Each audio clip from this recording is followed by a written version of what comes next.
A homeless catfolk is forced to enter wolffolk territory to make a living. She only wanted to find a menial job to survive, but unexpectedly became the most treasured darling of the wolffolk. The girl's name is Kitya. Not long ago, she and her mother were caught stealing food by other catfolk. No matter how desperately she begged, the other party still insisted on deporting the mother and daughter. The mother was even beaten to near death by others. Looking at her weak mother in her arms, Dia wept. She didn't know what to do.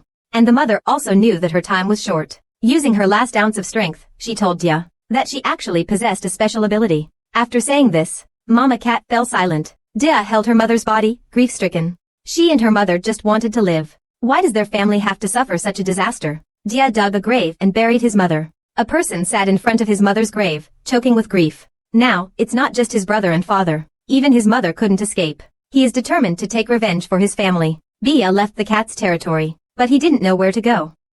Just then, a group of people suddenly appeared before him. It turned out that a group of wolf people from nearby had strayed into the cat people's territory. Dia immediately had an idea. I must look like a wolf pup right now. Because my mother used to say, most baby animals look alike. Before their distinguishing features appear, you can only tell them apart by their fur color. Besides, the Grywolf family, who rule the wolf territory, are extremely wealthy. He is also very tolerant towards other wolves. Inside the Grywolf family home at this moment, two young wolves who have just returned home seem to have nothing to do. They were chased home after playing outside for a while. There's nothing else fun to do at home. Just then, a knock sounded at the door. Two young boys peeked out but saw no one. Looking down, they discovered a small, thin girl. Excuse me, is this the Grywolf residence? I heard Mr. Grywolf gives jobs to poor, homeless wolves. The boys affirmed. Tia happily perked up her ears, unaware that the smell of cat on her had already revealed her identity. The two boys still invited Tia inside. After entering, the girl inexplicably held out her hands to them. It turned out to be a gesture of please take care of me. Although shaking hands with two hands was a little strange, but they did it anyway. The moment their fingers brushed Dia's small hand, a soft, yielding sensation flooded their minds. It felt so good. They held Dia's little hand for quite a while. The brothers marveled at how soft the body of a feline beastman was. Tia, however, thought her disguise was flawless. After entering the house, the two led Tia around, introducing her to the interior. The luxurious decorations and lighting fixtures, and the impeccably dressed maids and servants, all made Tia feel inferior. She felt out of place in this magnificent mansion, but the girl still convinced herself to cheer up. After all, Mom had said, she was a cat as strong as a wolf. Sensing Tia's unusual behavior, the wolf boys asked Tia if she felt unwell. Conveniently, Tia's stomach rumbled. To avoid being driven away, the girl desperately explained that she hadn't eaten anything for several days, but usually one meal a day was enough for her. The two brothers were inevitably somewhat doubtful. Why only one meal a day? And why did Tia come here? After learning that Tia was the only one left at home, the two brothers found a blanket to wrap Tia in, then took her to the dining room. Before eating, the boys asked Tia for her full name.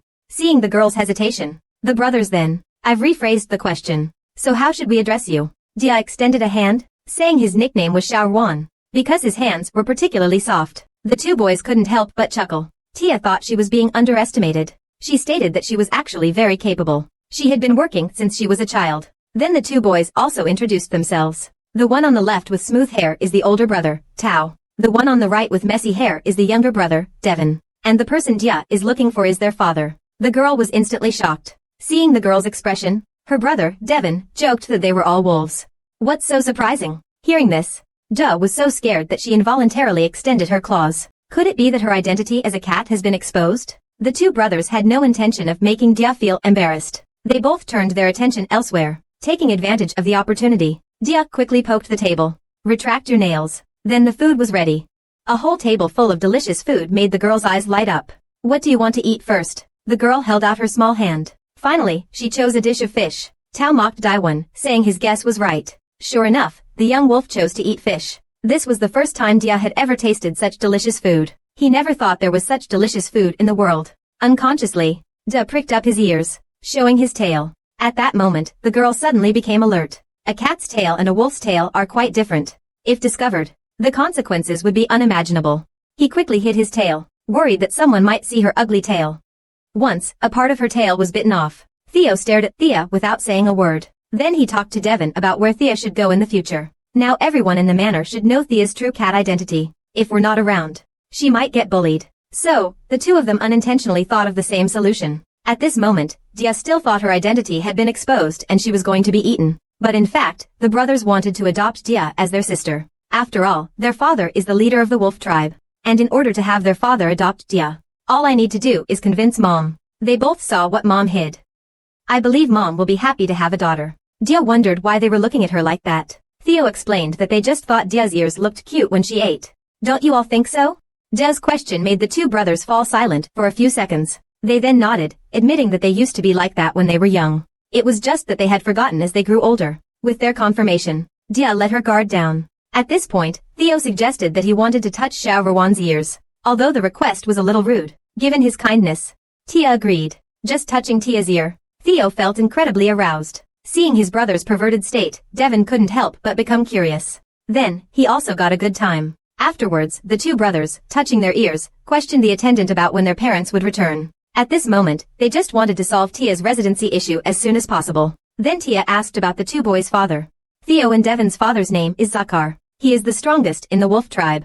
Although his expression is frightening, he deeply loves his family. Many leopard beastmen turn pale with fear at the mere mention of their father's name. Seeing that Jia was also quite frightened, Theo then started talking about his mother, Karis. She was a werewolf and a knight commander, and she really wanted a daughter. Just as Dia was puzzled, Theo extended an invitation to Dia. Anyway, you're young and have nowhere to go. How about becoming our family? Dia understood that agreement will bring protection. During the hesitation, Zakal returned. Tao directly carried Dia and Devon to the door. Seeing Zakal's gaze, the girl trembled with fear. She trembled as she greeted the other person. I'm a strong little wolf, she said to herself. Kidia heard that Lord Grey Wolf would find work for poor wolves without families. Although Zahar was puzzled, he still took Tia's small hand. He told Tia that she was still young, not suitable for work. She will arrange for Tia to live in the small animal territory then. The two brothers, upon hearing this, immediately stopped their father, advising him that although Xiao Ruan is young, she will grow into a terrifying wolf beast person.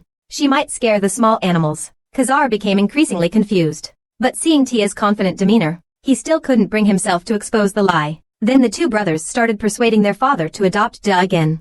But this time, Khazar refused. Just as the girl thought she was about to be thrown out, a woman suddenly pulled the blanket off Dia from behind. This person was the brother's mother, Karis. Seeing Dia, he couldn't help but wonder why there was a girl in their house. The homeless cat beastman was forced to come to the wolf beastman's territory to seek work. Unexpectedly, she became the wolf beastman's darling. Not long ago, Theo and Devon took Dia to see her father. But Zakar refused to adopt Dia. Just as Dia thought she was going to be sent away, Talus suddenly appeared behind Dia. Wondering why there was suddenly a girl in the house, Dia trembled with fear. Then Theo and Devon held Dia's hand, and explained to their mother that Dia was a strong little wolf. She came here because she heard we would be assigning other wolves to work. That's why she's here. Dia also bravely reached out a small paw to greet Karis. Karis responded.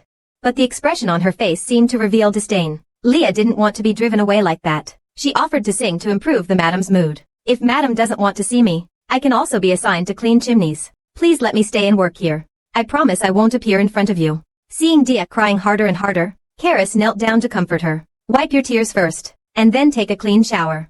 Dia, who had just relaxed, instantly became terrified again. After arriving at the bathroom, Tia greeted the maid who was helping her bathe. She was a young maid who had just started working there. Tia's maid, Gray, told Tia, Madam is a very kind person. And she even offered a job to this slow-witted old woman. Afterwards, Dia said he wanted to bathe alone. He splashed some water on his face, but Gray wouldn't allow this kind of cat washing to happen. He bent down and helped Dia take off his clothes. The clothes were too old. They were unwearable. Just as Gray was about to throw it away, Dia asked him to keep a button for her. While combing Dia's hair, Gray learned that the girl's only belongings were that dress. This put him in a difficult position, because the young masters had specifically instructed him to leave a room and a large wardrobe for Dia. Then Gray carried Tia to the bathtub. The girl almost had a panic attack as soon as she entered the water. Her small wounds continued to sting. At this moment, Tia's scent caught Gray's attention. The girl hurriedly hid her tail. She claimed it was because she hadn't bathed in a long time. Suddenly, a rubber duck floated in the bathtub. This was something Tia had recently gotten from Mrs. Calris. With the rubber duck, the girl had a peaceful bath. She changed into the new clothes Mrs. Calris had prepared. Tia instantly transformed from a dirty mess into a little princess. Just then, Gray suddenly leaned in front of Tia. The girl thought her identity had been exposed. However, Gray simply complimented Tia's beautiful eyes. Tia explained, perhaps it was because her birthplace was rather remote. While Gray helped her treat her wounds, the girl couldn't help but recall her mother saying that her eye color was as clear as the grass and the lake. Because of Dia's thick hair, Gray guessed that Dia must have lived in the cold northern regions before. But Dia didn't know exactly where. I only remember the wind was very strong outside. And we never seemed to have enough firewood. Wen Yan felt pity for Dia at that moment. He finally managed to clean Dia up. Before leaving, Gray touched the girl's forehead. He hoped she could find a good job.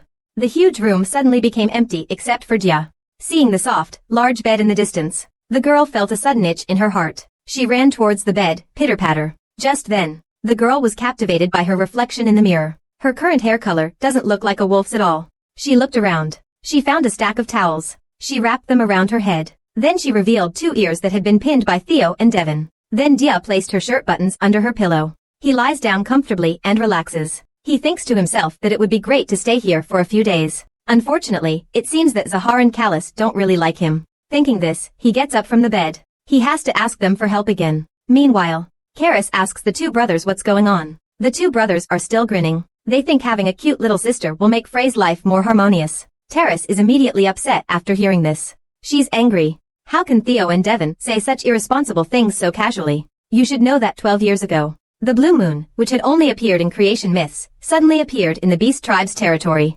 Countless leopards, hearing of the goddess's artifact appearing, rushed to watch. And that was the beginning of the disaster. The magic contained within the blue moon caused the orcs to lose their minds, raging across the land in the form of beasts. Now, Blue Moon's leopards have undergone several experiments, attempting to get other animals to join them. If a riot breaks out among the wolves, no one can guarantee the safety of a single cat. But Dad just admitted that Dia is a wolf. Karis's anger frightened Zakar into silence, but he knew in his heart that his wife was truly just worried about Dia's safety. On the night of the blue moon eruption, he and his wife had also fought through the night. One of their 3 children did not survive. Under pressure from the enemy, the 2 buried their stillborn child there. To this day, Karis still feels guilty. Just then, Zakar found Tia sleeping by the door. Whenever Kalris sees a girl, he can't help but remember his deceased child. But that doesn't mean he'll ignore Tia.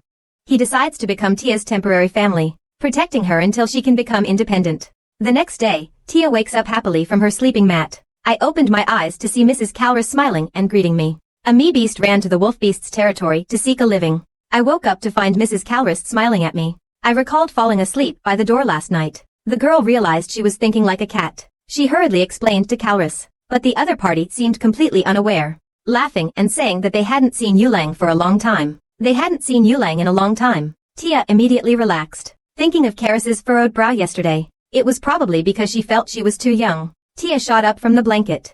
She wanted to act like a grown-up, to be independent and strong, and avenge her mother. But the next moment, the girl was enjoying being held and petted by Karis, her soft little hand being stroked. So, Karis finally understood why Devon called the girl Shaorwan. As for yesterday, he was just a little upset because she looked so frail. He'll prepare lots of delicious food for her from now on, to fatten Tia up. Tia told Karis that her name was Kitya. If I call him Kitty, he'll be happy. On the way to the restaurant, Tia pondered what Karis meant by later. Adoption, or simply finding him a job. Looking through the window, he realized he wasn't really like a wolf after all. One day, he would be discovered. By then, he would have to leave the mansion. Seeing Tia arrive in the dining room, the 2 brothers excitedly stood up. That morning, they had seen that Tia's room was empty, and they thought she had already left. Soon, breakfast was ready. It's all Tia's favorite shrimp and salmon, and there's a huge pudding for dessert after the meal. Tia thought something must be wrong, because Zakar only had a tiny dessert. Karis told Tia to eat without worry. If you feel hungry later, just come to this room anytime. She recalled the time when bad people stopped her from eating food. Tia became more and more certain that she was like a wolf. Otherwise, she wouldn't have been allowed into the kitchen. At this moment, Karis said that the family hoped to form a temporary family with Tia. He wanted to hear her thoughts. Tia instinctively looked at Zakal. I didn't expect that her indifferent expression would actually agree. After repeated self-discipline, Tia rejected everyone's kindness, because he couldn't forget his family. He was worried this would disappoint everyone in Grywolf. Taris stepped forward to comfort Tia. Don't force yourself to forget. You can't forget either. They will always be in your heart. They will always be with you. And they surely hope Tia will be protected. Live a happy life. Dia nodded in agreement. He wanted to wipe away Dia's tears, but he still felt guilty deep down. His mother was still buried in the cold ground, yet he was about to live such a good life. So, Karis decided to hold a funeral for Dia, and told him, after the funeral, the animals would go to a happy place. In heaven, Dia's family would also be happy. So don't feel guilty. Dia heard of this for the first time. She asked Zakar, could it be that the stream there is full of ready-cut salmon? She received Zakar's confirmation. The girl finally smiled. Everyone in this family is especially kind to her. It made her happy. But how exactly should we hold the funeral? After all, her brother and father are in the north. They died while on a mission. Zakart suddenly remembered something. Tia told the other party. Their names are all Icarus. Hearing this, Zakar stared at the girl with pity. Tia didn't understand. She was about to change the subject to talk about her mother. But then remembered she was buried in the cat's territory. When her mother passed away, I still have 3 younger siblings in my belly. Tia was momentarily at a loss. Should I dig up mom for the funeral? Seeing Tia's distress, Taris told Tia. The most important things at a funeral are heartfelt intentions and blessings. If we could put our families' words together, it would be even more meaningful. Then Theo and Devon led Tia to their room to get paintbrushes, while Karis helped prepare candles and flowers. They arrived at the room's door. The wolf statue on the doorknob startled Tia. I was holding your hands, so I couldn't open the door. The 2 brothers found Tia's fear somewhat amusing. Opening the door was quite a challenge. The maid may leave. Tell Thea that after we register her household, we'll also find her a maid. Devon directly carried Thea to the cushion. She felt a little lightheaded, so she told Thea to come to their room for snacks more often in the future. Thea nodded in agreement, but she didn't hear Tia call her brother. Daiwon felt a little depressed. Then Tia picked up her paintbrush and began to paint. In the painting, the little tail appeared again. It even swayed along with Tia's painting movements. The 2 brothers behind her almost couldn't help but laugh. Tia huffily explained that it was a common action for Yulang. At this time, Karis's maid brought desserts. Although Dia was still angry, he reluctantly ate some. Theo, on the other hand, saw Dia's artwork, and couldn't help but ask what Dia's family was like. My mother is a very gentle person. She always hugs me tightly. She even gave me the nickname Xiao Wan. My father and brother are heroes. Although they can only come home occasionally because of their missions, they always buy me gifts. It's a pity that there are 3 more babies in her mother's tummy, because they haven't been born yet. She can't draw them. Tia suggested she wanted to draw something on the back as well. After getting permission, she ran to the other side of the room. So she wanted to paint her family members as cats. She painted the girl, cherishing them in her heart, hoping they'll be happy in heaven. Evening came before she knew it. Tia's artwork was also framed. Harris praised Tia's painting, saying it showed a lot of talent. Then she took Tia away. The 2 brothers said they were going to another place. On the way, Karis told Dee that they were going to his room. It was different from yesterday's room. There's also a wolf statue on the doorknob. After entering, Dia questioningly asks Zakar that her room shouldn't be here. But the other party insists that this is Dia's room. The girl then understands that the wolf-shaped doorknob is a symbol only the Grivel family can use. Although it's only a temporary family, the girl is grateful for their thoughtfulness. They even brought his pillow. Just then, Theo and Devon arrived hurriedly. They handed Dia a box. Inside are 3 small candles and some small flowers. This was specially prepared for Dia's newborn siblings. Then the funeral officially began. Tia sincerely offered blessings for her family. Afterwards, she waited with her new family for the candles to burn out. Finally, Tia the cat was successfully adopted by the Wercat family, but his identity was publicly questioned by others. Not long ago, the family of Karis Bontia held a funeral. Surprisingly, 6 flowers bloomed simultaneously at that moment. Everyone comforted her/them, saying that the 3 little babies must be at peace in heaven. Hearing this, Tia felt a little comforted. Afterward, they collected the melted wax. They buried it in the backyard of the mansion. The funeral was over. Then Zakar placed a small pendulum where the candles had been. It was a mold that would henceforth protect the painting and chrysanthemums. Although he seemed cold, but actually, he's very kind to Dia. Then the family came to Zakar's office. A photo was on the desk. It was a family portrait of the Grivel family. The 2 brothers agreed that Zakar, who cherishes his family, is the most handsome. But you 2 are very handsome brothers too. Dia's compliment made the 2 brothers immediately become bashful. At that moment, Karis brought over the spine protector girl. He carefully wrote his name on it. Harris praised Dia for writing so clearly. Next, they still had to fill out the adoption paperwork. All the documents had to be read before signing. The paper was covered in dense writing. Dia stared at it for a long while. Only then did he find his own name. Besides that, he couldn't understand a single word. Karis quickly took the document away and comforted Dia. It's normal for young pups not to understand. After all, even Theo and Devon don't understand. So, Karis read it to Tia word by word. She could also bring up any ideas she had for revisions. Tia complained that the wolf's hand on the door was too scary. She heard that Zakal would take care of it later. The girl happily said there was nothing else. Then came the fingerprinting part. Tia transformed into a kitten in public. This adorable sight completely stunned the 2 brothers. Taris picked Tia up. He touched her to the red mud. Press your handprint on the document. From now on, Tia officially becomes a member of the Grivel family. Then, Karis took Tia to meet the servants. Because she has to leave for the werewolf convention soon. Though I'm very happy to have a daughter. But attending the meeting is her duty. Tia also expressed understanding after hearing this. She originally thought it was going to be a fishing trip. Karis has to leave early tomorrow morning. She promised to bring Tia a gift when she returns, and find a teacher for him as well. He already had a few suitable candidates in mind. Then, Carlisle took Tia to meet the servants. There's head maid Flora.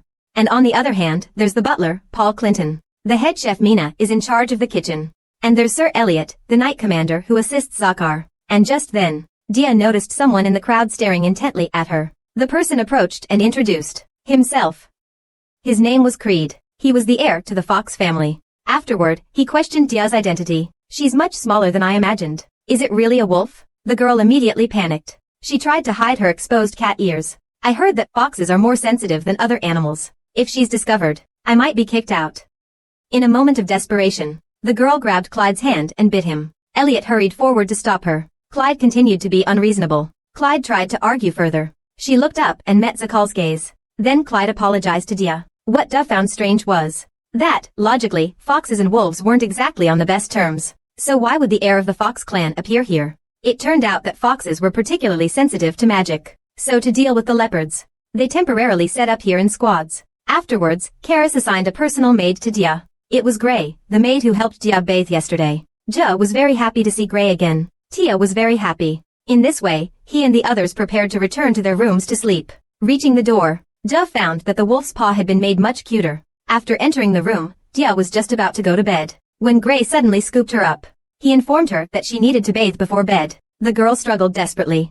Gray told Tia that someone was coming tomorrow to make a dress for the young lady. The most important thing when welcoming guests is to maintain cleanliness. This finally made Ja reluctantly agree. After arriving at the bathroom, Ja was quite surprised by what she saw. It turned out that Devon and Theo had specially prepared a bubble bath for Dia, plus the company of a toy duck. Dia finished her bath smoothly. As she was about to go to sleep, Dia asked Gray, "What happened to the fox beastmen that brought them here?" Gray said, "Miss, if you want to know, you can ask your tutor. I don't have the authority to answer that question. However, miss, if you want to hear lullabies, I can sing as many as you like." Meanwhile, Clyde tossed and turned in his room, unable to sleep. He understood his importance to the fractured fox clans, but their magically sensitive nature had drawn the covetous attention of the leopards. That's why he had to stay at the Gryvolf's house for the time being. There was another point that piqued his curiosity. Everyone should have realized that the girl was a cat. Gryvolf had no reason to burden himself at this bone-setting rock. Besides, that girl, clearly a cat, dared to keep herself as a pet. This made Clyde even more suspicious. Tia was different from other cats. The cat girl Tia was raised by a family of wercats. The girl had just woken up in the morning. Her maid, Gray, was already waiting by her bedside. She praised Tia for not sleeping in, despite her young age. The girl proudly declared that she was already a grown-up. Then Gray went to prepare breakfast for Tia. Thick-cut bacon and smoked salmon, delicate pastries and hot milk. Tia couldn't believe her breakfast was so lavish. Back in the cat territory, cats who didn't work didn't get food.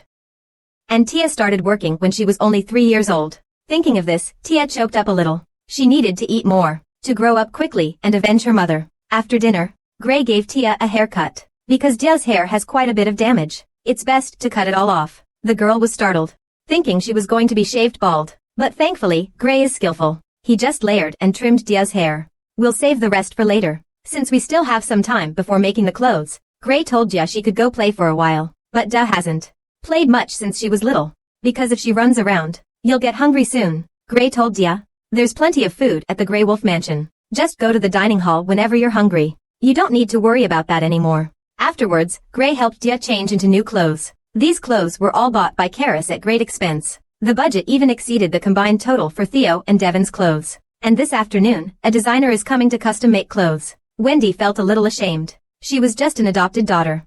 And she had made the madam spend so much money on her. Gray urged her not to worry, because Mrs. Carlisle would be pleased to see how lovely Thea is. The lady hasn't left yet, so she can see her personally. Meanwhile, Carlisle was giving her final instructions before departure. "Please look after the base while I'm away. Don't you dare cause any trouble." Just then, Tia rushed over.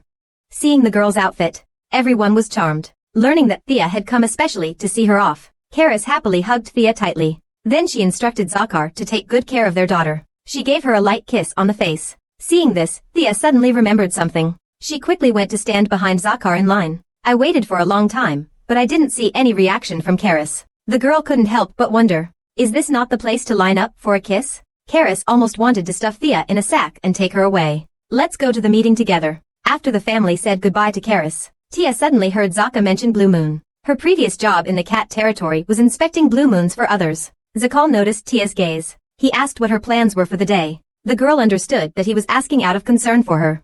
Tia then told him her entire schedule. Zakal was questioned, but he only coldly replied that he was very busy. His brother comforted Dia, saying that their father was actually very kind and gentle. If he asked what he meant, he would certainly explain. So Dia asked again. Zakal said he stayed in the office all day. That answer is basically the same as saying he's very busy. He wanted to tell Dia that it actually meant he was available to play with his dad in the office anytime. Dia happily smiled upon hearing this. Then Dia told Gray, I wanted to take a walk around the area. The two brothers volunteered to be my guides. So Gray handed Tia a box of cookies. He reminded her to come back for dinner on time. There were clothes to be tailored in the afternoon. The two brothers first showed Dia the banquet hall. If guests come to visit, everyone will dine together here. The area inside is the party hall. David said, if Xiaowan wants to learn to dance, he can ask him. Tao didn't like that.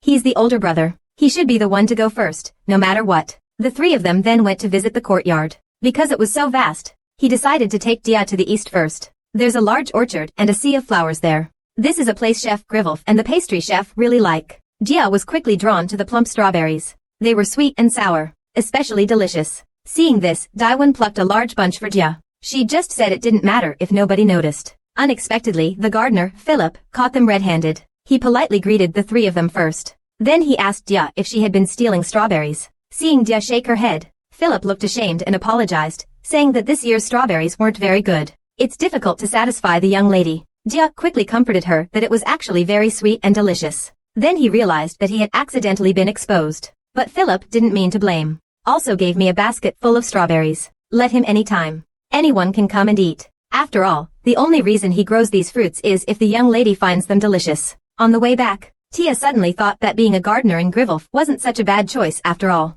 However, in Tao's opinion, Tia just needs to be cute every day. That's enough. If being cute is Tia's job. She was practically overworking herself every day. Before they knew it, the three of them arrived before a stone monument. This is the Grivelf family's memorial. It's inscribed with the names of the wolf tribe who sacrificed themselves during the blue moon. Tia bowed sincerely. Just then, a carriage pulled into the manor. It must be the tailor. David asked Thea if her feet hurt after walking so long. Although they did ache a little because of her old injury, Thea bravely shook her head. Theo saw at a glance that Tia was trying to be brave. He said that making clothes later would be tiring, so he should save Tia's energy now. Immediately, Devon transformed into a giant gray wolf. Tia turned pale with fright at the sight of the huge wolf. Theo lifted Dia onto the wolf's back. It's explained that reaching a certain level of magic allows for proportional growth, and Dad's magic is stronger, so he transforms into a much larger wolf. Thus, Theo and Dia returned to the mansion on Taewon. Meanwhile, the custom clothes designer was summoned to the room by a maid. Seeing themselves successfully infiltrate, one of them revealed a sinister smile. Katya was adopted by the werewolf family. On her first day, she became the most spoiled little princess in the house. The designer who recently made her clothes just arrived at the mansion. Unfortunately, Mrs. Karras, who is familiar with women's clothing, is not here today, so Tia went to ask Zacher for his opinion. On the way, she happened to meet Zacher's adjutant, Elliot. Tia told Elliot her wish that Zacher would accompany her to choose clothes. Elliot was somewhat embarrassed upon hearing this, because Lord Zacher is very busy today, but he will help convey the young lady's wishes. After arriving in the room, the two designers greeted the maidservant, Gray. They, the villa couple, were delighted to make clothes for Lady Karras. Tia thought she was too small, that they hadn't seen her. Then he proactively greeted them both. I gave a self-introduction. I am Kitya, a young but strong little wolf. I'm currently being raised by the Grivelf family. After I finished speaking, the room was silent for several seconds. Suddenly, Mrs. Vela leaned in front of Tia and examined her carefully. She vowed to make the young lady's clothes with the utmost care. May I call you Miss Kitya? Tia happily responded. Mrs. Vela excitedly pounded her husband's chest. Then they brought out a variety of clothes for Tia to choose from. The dazzling array before her overwhelmed the girl. I heard that the Velas enjoy making clothes for dolls. Tia wondered if she'd be asked to wear a mascot costume. Then Mrs. Vela asked Tia if she had any preferred styles. She highly recommended breeches, which were very popular recently. Leah thought the clothes were quite comfortable to wear, but she also worried about hiding her tail, so she refused the offer. She said she preferred skirts with ruffled edges, and the more complex, the better. Then Mrs. Vela brought out several more fabrics for Tia to choose from. Tia originally wanted to choose a mature peach color, but Mrs. Vela thought Tia would look even cuter that way. While receiving the fabrics, the other party accidentally touched Tia's little hand. Lady Vera could hardly believe that anyone's hand in this world could be so soft. Just then, a loud commotion came from the doorway. The two brothers clung to Zakarl, shouting that they wanted to go see Tia's custom-made clothes. Seeing the visitor, Tia was very happy. Then the father and his two sons looked at the fashion designs. Tia went to another side to watch a video alone. The person in front of her inexplicably reminded Tia of Jerry and the bad cat who bullied her. The person took out a hat and let the girl try it on. It seemed that Tia was very satisfied. The other party pulled out the invoice and began quoting. Seeing a long list of, Tia was startled. Then he said that if she liked it, she could mention it to Mrs. Gray. He believed that if his daughter liked it, Mrs. Gray wouldn't be concerned about the budget. Besides, such a large olivine perfectly suited Mrs. Gray's status. Even a mouse wouldn't suspect a thing. Tia wasn't sure if the other person had realized she wasn't a wolf. But he said that if he were to buy it, he'd have to knock off 3 zeros. Because that stone wasn't a gem at all. Just colored glass. With that, Tia tossed down her hat and strode away. Zakarl witnessed this scene from the side. Tia was unhappy. Someone actually took her for a fool. In the past, Jirian had made a vow to exchange real gemstones with exquisite fake ones. And Tia's job was to identify the authenticity of gemstones. The girl didn't know why she had this ability, but he knew very well that Jirian, who relentlessly exploited him and persecuted his mother, was a bad cat. Just then, Gray told Jia to change clothes. Jia in the new clothes was adorable, like a rag doll. Not only were the three of them satisfied, but Jia himself loved it too. But Zakarl had arranged for many other styles. Thus, Thea tirelessly tried on many more clothes. Each one shocked everyone present. Then Zakarl gestured to Mrs. Vela. Thea thought the clothes were unsatisfactory. Zakarl asked Thea how she felt. It's very comfortable and beautiful. She really likes the shoes and the hairpin. Although she's already worn several outfits. Her favorite is still the one she's wearing now. Zakarl nodded after hearing this. It was indeed the right choice to buy 5 of these outfits. Also, pack everything on the clothes rack and put it in the wardrobe. Jia's face contorted in fear. What if I grow out of so many clothes before I get to wear them? Then we'll just make new ones. Didn't you say you liked this one the best? Having said that, Zakarl gestured to Mrs. Vela. He also wants to custom make a set of clothes that the whole Grivel family can wear. When finally writing the bill, Jia secretly glanced at the girl, almost fainting from the astronomical figure. If he caused the Grivels to go bankrupt because of him, his conscience would not be clear. Then they heard Zakarl say there was a lot of budget left. After ordering the clothes, the family left the living room. Zakarl asked Tia if she had eaten. The girl counted on her fingers and said she had eaten a lot of strawberries and biscuits. As soon as she finished speaking, Zakarl said he was going back to the office. Then he stared intently at Tia. The girl was somewhat bewildered. Her 2 brothers came to Tia's side. They hinted that their father had been in the office all day. He likely said this because the office contained something Tia liked. Tia immediately understood. She asked Zakarl if he could come to her office to play. Then Zakarl scooped Tia up in his arms and walked to the office. It was different from her first visit. There was actually a cradle by the desk that her brothers had used before. Tia said she had many questions she wanted to ask. Zakarl didn't refuse. But before that, he needed to measure her height. Then she took Tia to the bookcase. There were many small scratches on it. It seemed to be her brother's height markings from when he was a child. Tia suddenly became confident, because from this angle, she didn't look so small. However, when it came time to measure their heights, Tia desperately tiptoed. Ultimately, her measurement was still below her brother's. Listening to Zakarl, it's about the height of Theo and Devon when they were 4. The girl seemed to be in shock. The truth about Jia's past is slowly emerging. Not long ago, Zakarl took Jia to his office. Suddenly, he noticed a box on the desk. He remembered that it was something Elliot reported that morning. Zakarl noticed Jia's gaze. He shielded his eyes, explaining that the box contained gems that affected one's mood, and they shouldn't be looked at casually. Seeing that Jia still looked curious, Zakarl told him, "This is a replica made by extracting the magic of the blue moon. Perhaps it doesn't matter to a special child like you." The girl suddenly remembered her mother saying before she died that she had a special power. Zakarl fell into thought upon hearing this. Then he asked Thea not to tell anyone about this in the future. Because people always covet special things. Many people are coveting this power behind the scenes. If they can't get it, they will destroy it. Tia obediently made her mark, and then asked Zakarl if he knew her father. Even if he did know him, "I've only heard." The words had barely left his mouth when Dia began to choke up. He begged Zakarl to tell him something, anything, about his father. Zakarl took out a handkerchief and wiped Dia's tears. He comforted him, saying he would tell him when he was older. Seeing Dia so heartbroken, he felt a pang of sympathy. A song about a goddess is widely circulated in this world. The sapphire necklace mentioned in that song is Blue Moon. It has the power to drive orcs mad. Dia couldn't believe it. The box contained such terrible things. Zakarl told Dia not to be afraid. He had already put it into a magic-blocking treasure box. And as far as he knew, a father and son named Icarus were investigating the Blue Moon. Leah was greatly shocked. Although her mother had said that her father and brother were heroes, this was the first time she had heard they were going to investigate the legendary gem. Seeing that Zakal had no intention of continuing, Tia buried her head in her book. She hoped to grow up quickly, learn more about Dad. After a while, Tia yawned boredly. Meanwhile, Zakar meticulously continued working.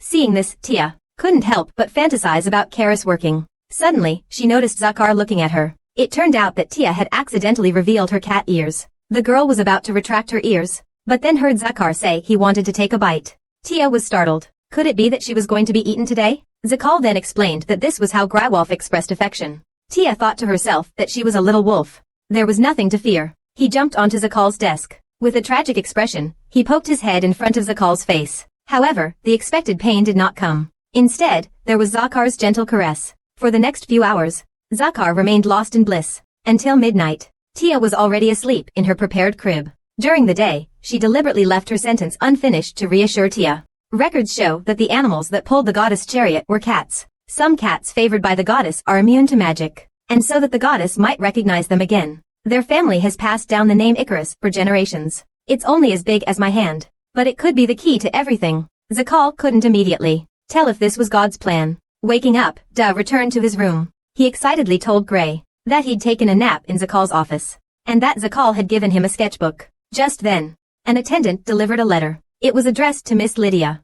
The next morning, the two brothers were studying in their room, when suddenly, Lydia entered carrying a stack of letters. Learning that Dia came to study, the two brothers naturally offered to accompany her. The letter last night was from Carrie Sky. He missed his youngest daughter, Dia, so much during the conference, that he talked about her to everyone he met. As a result, many people couldn't wait to meet Dia. So Karis decided to hold a small tea party. Since Tia hadn't officially started learning how to write, it didn't matter if her handwriting was crooked. What mattered was that she sincerely wanted to extend an invitation. The two brothers immediately understood after reading it. Tia wanted to learn how to make invitations for the tea party. She started learning from the most basic characters. Tia carefully wrote each stroke.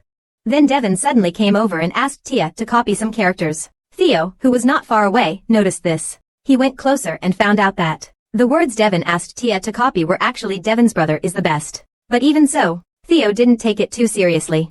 Because all wolf tribe members must leave home at a certain age to learn combat techniques, Dia would inevitably have to write to them frequently later. At this time, Dia curiously asked what the flower festival was generally like. She learned that everyone would dance together. Dia was very excited, considering they had nothing else to do today. The two brothers decided to have a tea party practice session with Dia. They had barely sat down at the table, when Dia's attention was caught by the desserts in front of her. Theo told Dia, "We can't eat it directly now, because the dessert is for the tea, and the tea is for the conversation." Dia seemed to understand, but not quite. In short, we need to have a conversation first. So he asked the two brothers, "It's almost molting season, isn't it? Do you have a daily grooming habit?" Daiwon couldn't help it. He sprayed all the tea onto Dia's head. Then Theo changed the subject. He complimented the beautiful invitation they received. Dia listened. He was so happy he got carried away. He babbled on and on about this and that. Theo immediately corrected his mistake. At the tea party, one shouldn't get too emotional, and one shouldn't speak too fast. But Tia had another worry at this moment. She was worried that her ears would occasionally show.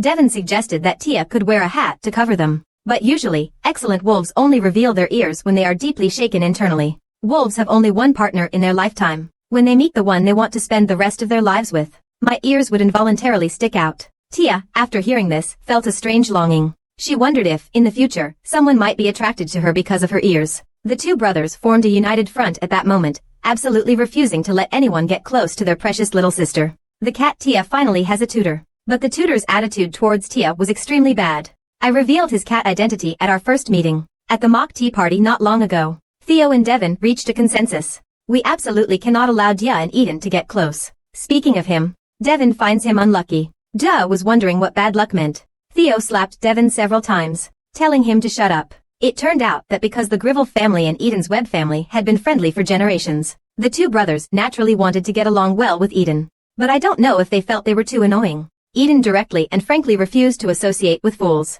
Just then, Gray reported to the group that Mrs. Tallis had arrived home. The two brothers and Thea excitedly ran to the door to greet her. Tallis alighted from the carriage. Her husband and children were waiting for her at the gate. Tia joined the queue behind Zakar. "What are you doing?" Tia explained that she was queuing because she's a well-behaved little wolf. Hearing this, Zakar gave up his place. Tia excitedly threw herself into Karis' arms. She shared with her what she had just practiced for the tea party. Looking at Tia in her arms, Karis couldn't help but want to take a bite. Tia puffed out her cheeks and offered her face. Karis cupped Tia's little face and gave her a light kiss. She came back this time and brought a gift for Tia. There was a big box nearby. Tia's eyes lit up with excitement. A box like that must be so comfortable inside. Karis picked Tia up. Let her see inside. The box contains various things, big and small, especially the colored pencils inside. Tia especially likes them, because usually Tia borrows them from her brothers. So Calix bought Tia colored pencils on purpose. Then Tia picked a few from the box. Karis wondered if she didn't like the other colors. Tia said she liked them all, but it was hard to choose. If that's the case, why not just take them all? However, while Tia was happy, she was also worried. These colored pencils looked extremely expensive. What if she caused her family to go bankrupt? Her brothers stepped forward to comfort Tia. Just accept Mom and Dad's gift. The Grivell family has plenty of money. There's no need to only choose your favorite colors. The girl then hugged the colored pencils to her chest, relieved. Then, Karis told Tia that she would teach Tia at the upcoming tea party, and that her books teacher would also be there. She's a very clever wolf in the Webbs family. If Tia spends time with her, she'll certainly learn a lot. The two brothers were immediately worried when they heard this. Eden, that guy, is both arrogant and complacent. If they entrust Tia to him, they'll definitely laugh at Tia, just like they did to us. Tia might get hurt because of it. Harris patiently calmed them down. It hasn't even been 4 years since Eden lost his mother to the leopard. That's why he rejects his true self. You two were so close to Eden in the past. You should know he's not a bad kid. Tia, standing beside him, felt a little worried after hearing that.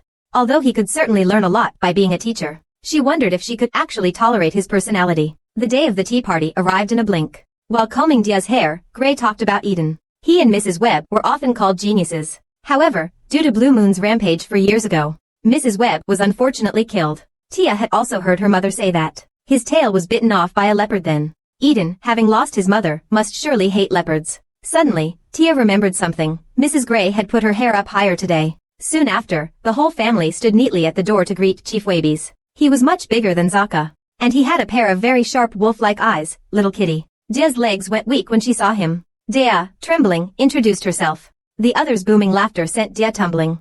He praised Tia, saying she was as cute as Karis had described. But then another voice said, such a little courage? What kind of wolf are you? This person was Eden, the son of the Wabies chieftain. His icy gaze made Tia shiver for a moment. I hear you're from the Gryver Kurin clan. Tia choked up a little, affected by the deliberate emphasis on the word Lin in Eden's declaration to protect her. Eden then walked off towards the rest room on his own. Chief Wabies apologized to Tia. He admitted his son was rather harsh, but he was pleased. Tia was exactly as Karis had described. It's a strong little wolf. Originally, when his wife was alive, Eden was also an obedient child. Lingling used to get along very well with Theo and David, but then he closed his heart. This time he was chosen to be a teacher. It's also my own master. Recently, Leopard's influence has grown steadily. This forces me to take action again, because I worry that leaving Freed for too long would be dangerous. I hope he can be your teacher. Temporarily residing in Gryver. At this time, Karis suggested a simple afternoon tea. She hoped Tia would act as hostess for the children's stay. After Tia returned, she grabbed a hat and ran to the courtyard. If she accidentally showed her ears, she would inevitably face ridicule. Several maids are setting up the venue. They heard Tia call their names. They were very happy. After asking, they learned that her brother and Eden were coming soon. So Tia volunteered to help with the setup. Eden happened to see this. It just so happened that Tia also spotted Eden not far away. Faced with Tia's greeting, the other party walked straight ahead without looking back. Tia asked if the other person hated her. It's just that they don't bother caring. A weakling like you. It's enough to just protect yourself. Hearing this, Tia retorted loudly. You will become stronger and stronger. Then help my mother take revenge. The other party's answer made Tia feel as if she had fallen into an ice cave. So this is obviously a cat. But what's the reason for wanting to infiltrate the wolf pack? Jia, the cat's true identity has been discovered again and again. The girl whose disguise was blown still tries to argue. But Eden didn't believe Jia, wondering why he knew she was a cat. Clearly, the other wolves, even the leader, hadn't noticed. Sure enough, everyone was right. Eden is a genius among the werewolves. But if he reveals himself in public, he's finished. So Jia decided to reason with him. He hid his race and came to Grywolf to be adopted. It's all for revenge for his mother and the baby in her womb. Why not hide back in the cat's territory? Wouldn't that be better? Because his mother doesn't want him to live a life of hiding in the mountains. Every time he sleeps, he can hear his mother's voice. He said, as long as I'm happy, he'll be happy too. And the people of Grywolf even held a funeral for my family. That's why I decided to stay and grow up here. In an instant, Eden's gaze softened. as if remembering his mother. Dia seized Eden's hand during this opportunity. Please don't tell everyone I'm a cat. Eden turned away, avoiding Dia's gaze. Seeing Eden's distress, Tia pressed her advantage. It pathetically presented itself as a weak, pitiful, and helpless little cat. If I'm driven out, I'll be eaten by a leopard in no time. Are you threatening me? Tia jumped up excitedly to deny it. Then Eden chuckled. I turned around and found a seat to sit down. Soon, my brothers arrived. Seeing Eden, Daiwan immediately asked, You're here so early? Are you planning to bully my sister? Tia insincerely said, Eden is very kind to me. I'm really annoyed by this guy who mocks my weakness. Both brothers found that strange. How could Eden be friendly? Dia, were you threatened by him? After a few seconds of silence, Dia reacted and denied it. But this only further aroused the two brothers' suspicions. Daiwan even warned Eden, whatever you plan to do to Dia, don't. Then, the tea party officially began. Theo hoped Dia would introduce the desserts she had prepared. As soon as this segment begins, Dia gets excited. After listening, Eden couldn't help but comment, so you really like milk and things like that, huh? Dia immediately gets nervous again, unconsciously pushing his hat high up with his ears. The older brothers quickly come to Dia's rescue. It makes perfect sense that Xiaolang likes to drink some milk. It's Eden who's behaving ungraciously and embarrassing others. What's more, Dia has already been working very hard preparing all these desserts. Meanwhile, Zakal and Karis, not far away, were paying special attention to Dia's situation. The protective Zakal reported it to Leader Wabies, but they thought it was perfectly normal. Talking to someone you like is a wolf's instinct. Hearing this, the couple couldn't sit still. Chief Wabies said he meant that Dia was adorable. Zakal and Karis deeply agreed on this point. Zakal, however, still occasionally checked on the children's table. Seeing Diana's pitiful expression, Zakal instinctively felt that Diana needed his help. So the next moment, Zakal teleported and grabbed Eden's head. How was the afternoon tea prepared at our base? Seeing this, Leader Wabies couldn't help but laugh heartily. Although I knew that it was a father's instinct to keep males away from his daughter, I didn't expect that Zahar would act like this after just adopting her for a month. I wonder who the unlucky guy will be who falls for Dia. Seeing Eden's embarrassment, the two brothers wore expressions of schadenfreude. When Zahar returns, there was a Dia in his arms. Karis introduced her to everyone as his little daughter, Kidia. The scene made Chief Wabies think back to the past. It reminded him of when they were first expecting. They were just as excited as today. Dia bowed. He gave a self-introduction. His arrival immediately livened up the atmosphere. Everyone was showering him with kindness and concern, especially the moment they touched his little paw. Several women were so excited they were about to shout. Originally, the VB's leader heard that Grivelf adopted a cat. I thought they were crazy, but now it seems this is nothing less than the best thing that could have happened. Until the evening, Dia was still excited about the party earlier in the day. Not only did the older brothers teach her how to dance step by step, Zakal and Karis also found a painter to record it, and Eden never revealed herself in the end. But thinking of Eden's serious expression, Tia felt exhausted. She couldn't just always go along with her in class from now on, could she? Gray asked Tia what was bothering her. I wonder when I'll grow up.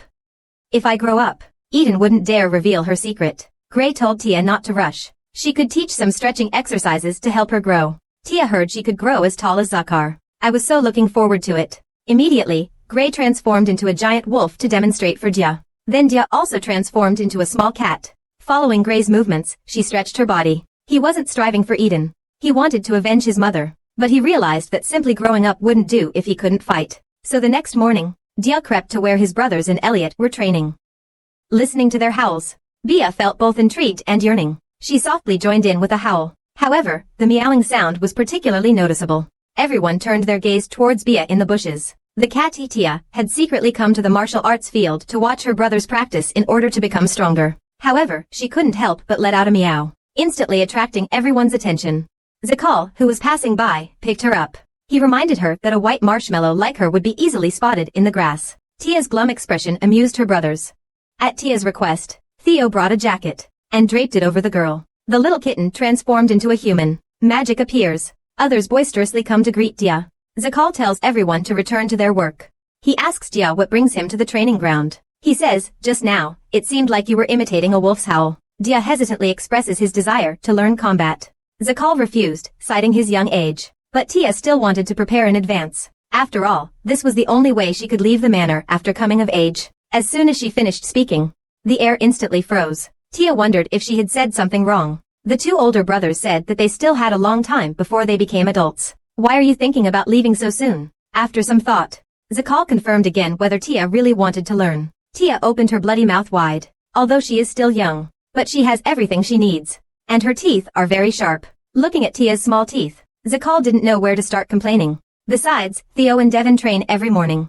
For a moment, all three recalled Tia's coquettish expressions. Then the three of them went to talk to Elliot. Tia's heart pounded with excitement. Sure enough, Elliot asked Tia to remember to get up early tomorrow. Starting tomorrow, Tia would follow Elliot to learn the fundamentals. Tia was overjoyed. In that case, she would be able to teach Jerry and a lesson in a few days. Early the next morning, Karis complained that Zakar had made Tia learn martial arts too early, because he wasn't ready yet. Although that's what he said, the floor was piled high with equipment he'd bought for Tia. And he knew Jia wanted to learn things he couldn't stop her from learning. But the woman who came to the mansion that day often made him uneasy. Someone closely connected to the leopards dared to stroll into the manor.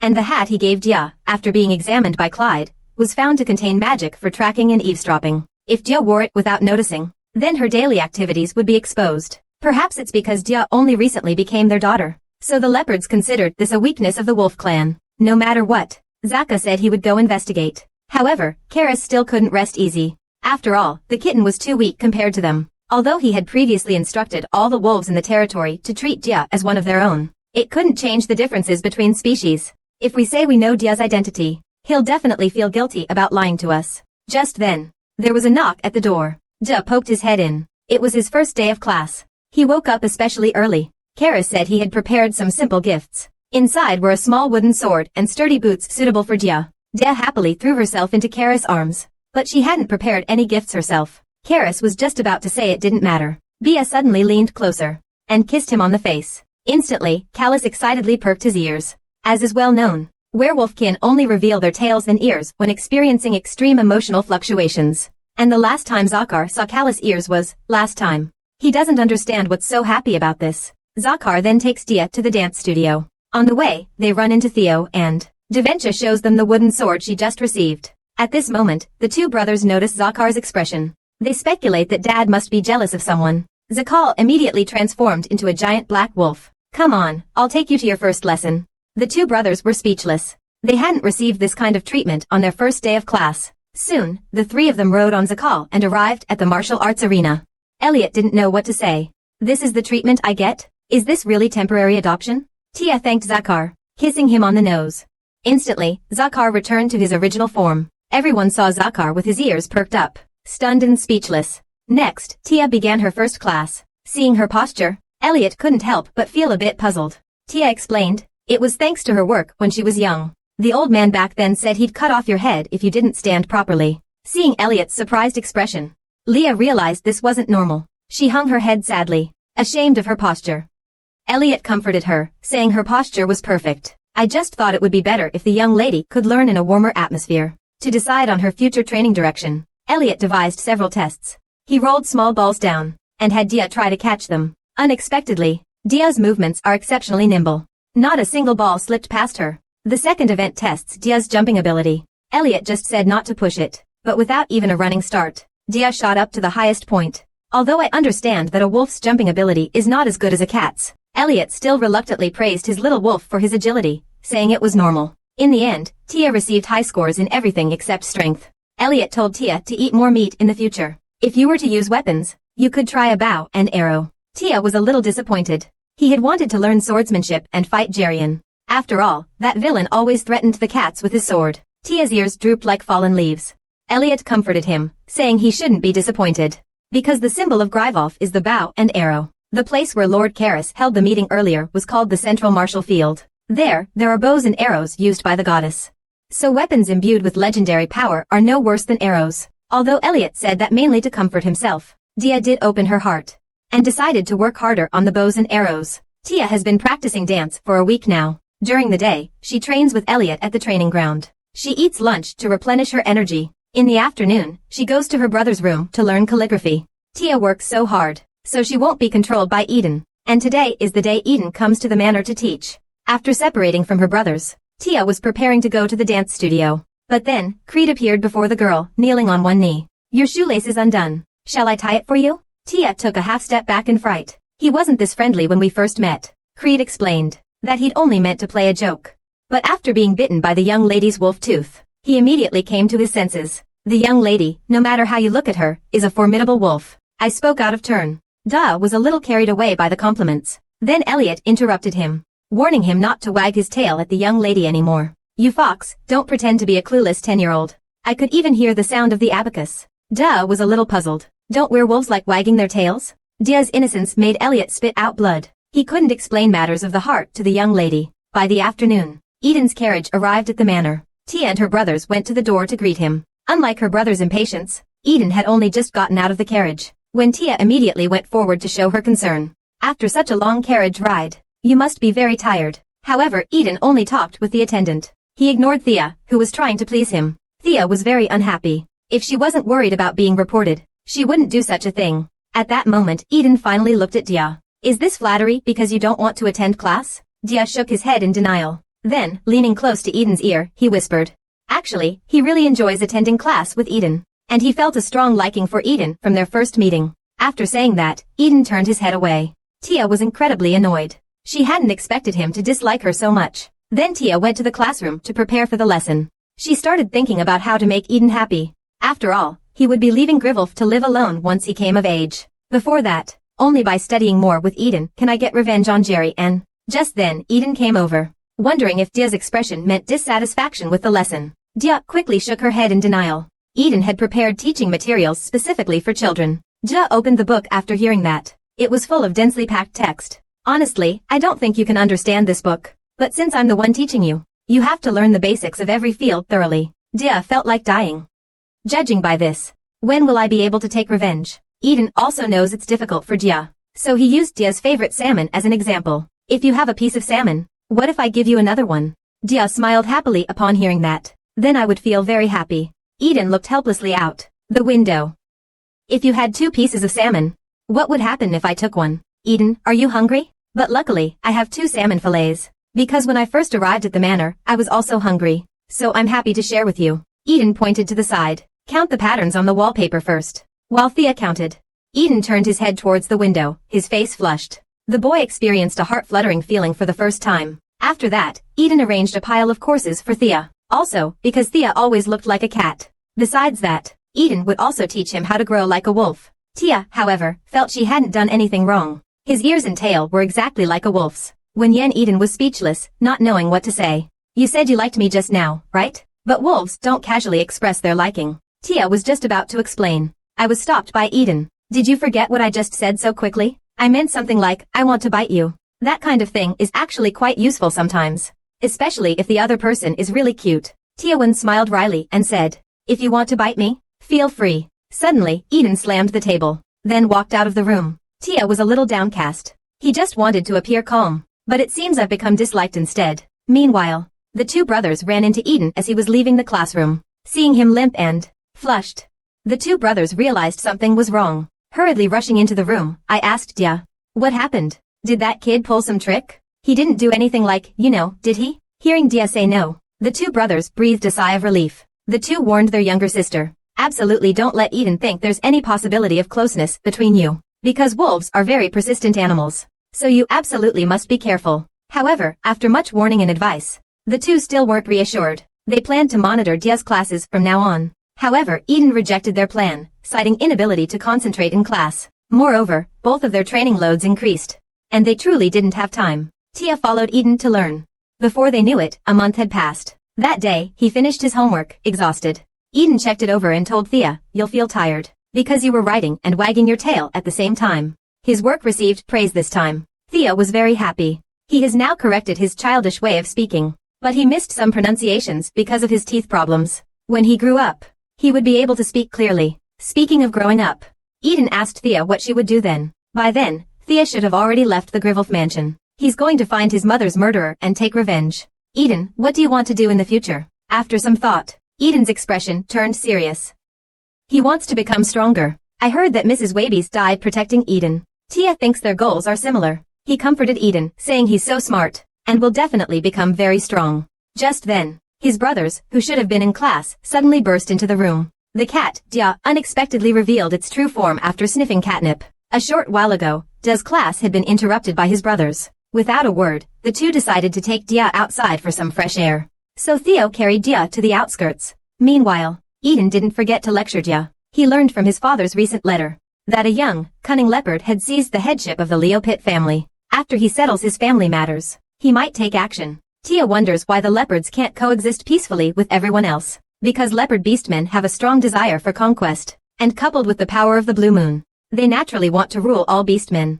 Tia felt heavy-hearted. It's said that after the incident 12 years ago, the bear people cut off all contact with the outside world. The fox people were almost completely annihilated. Only a few received the protection of the wolf people. And when the time is right, Zakal and Lord Karis will surely fight the leopards to the death as well. Tia's tail was accidentally bitten off by a leopard 4 years ago. However, the ferocity the leopards displayed then was different from 12 years ago. Their aggression seems to be aimed at fulfilling certain goals and needs. I heard from my father that other races all have their helpers within. Unknowingly, several people arrived at the monument. If they couldn't withstand the leopard's attack, they would probably have to rebuild it in the future. Thinking of the harm that Gruwolf's people would suffer, Tia couldn't help but look worried. Daiwon ran to cheer Tia on. Their parents had taken special measures. Leopard beastmen would never be able to break into the mansion. It turned out that to prevent the leopards from entering, they had planted catnip all over the hills surrounding the mansion. Speaking of which, Daiwon suddenly realized something. Dea, who had been sitting on Theo, had disappeared without anyone noticing. Finally, after much effort, the three of them found Jia. They saw that she had transformed into a kitten. She was rolling around playfully on the grass. Devon anxiously picked Jia up.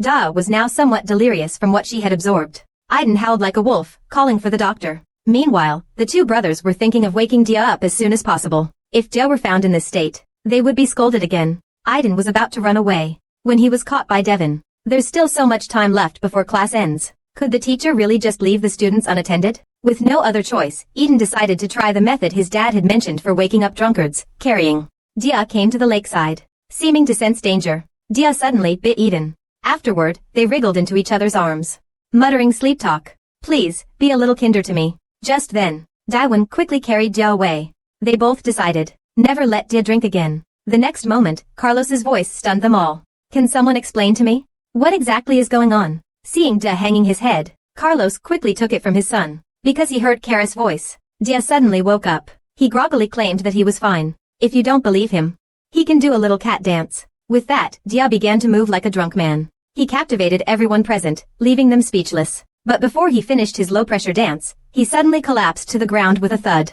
The doctor examined him and found no serious problems. He had simply fallen asleep. However, the doctor's subsequent whispered conversation once again sent a chill down Karis's spine. Karis glared at the trio beside him. He demanded a letter of self-criticism by tomorrow night. Zakal naturally learned of this news that evening. Dia's situation also caused him great concern. You see, to prevent leopards from invading the mansion, these catnips had been modified. Even a small amount inhaled would. He was drunk for 4 whole days. But Katia was almost recovered after only half a day. Then he called the sleepy-eyed Clyde to his office. I hear you've been quite interested in my daughter lately. Clyde was annoyed. He was called in the middle of the night for this?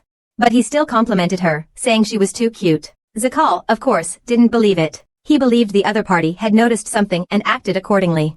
So Zakal bluntly asked Clyde to check if their ancestors had left anything behind. This is an ability passed down through generations of the Fox clan. The Fox, having completed the inheritance ceremony, can see the records the immortals inscribed in the spirit world using magic. From this, Creed guesses that Dia's identity is connected to the goddess. Legend says that the power the goddess bestowed upon Icarus can only be passed down to the firstborn child. But Dia's regenerative ability is clearly also related to this special power. Then Zakar opened the box containing the blue moon. Hearing Tia say, he could sense a warm aura emanating from the gem. Then, recalling someone's deliberate approach to Dia, Zakal said he wanted to give Creed a task. The next morning, Dia woke up on the mat. Opening his eyes, he saw Karis with a suppressed smile. The girl recalled the absurd things she had done yesterday. She was immediately terrified, her face turning ashen. After the examination, the doctor found that Tia had completely recovered. This was simply not the kind of recovery ability one would expect from a little wolf. Tia's star power had plummeted. So many people saw me passed out from catnip.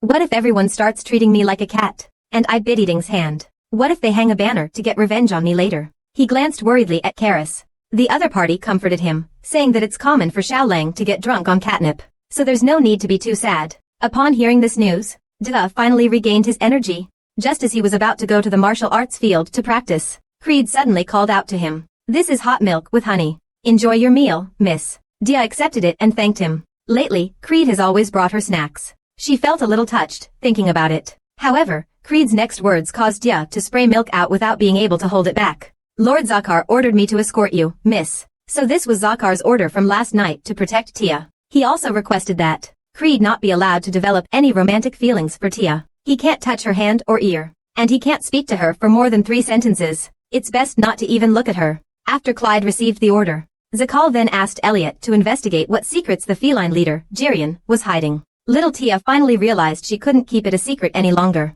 Burdened with guilt towards her family, the girl left the Grivelf mansion alone. A short time ago, Tia was practicing archery in the training yard. At this time, Creed reported to her. The young master of the Webb family has arrived. Creed clearly also heard about Tia biting him because she was high on catnip. Tia has been trying to avoid Eden for the past few days, but now it's unavoidable. She nervously walked towards Eden. She wondered how angry the other person must be to come to the training ground to find him. The girl nervously closed her eyes. She apologized to Eden. She would let him bite her until he felt better, if he wanted to. However, the expected pain never came. Eden gently stroked Tia's head.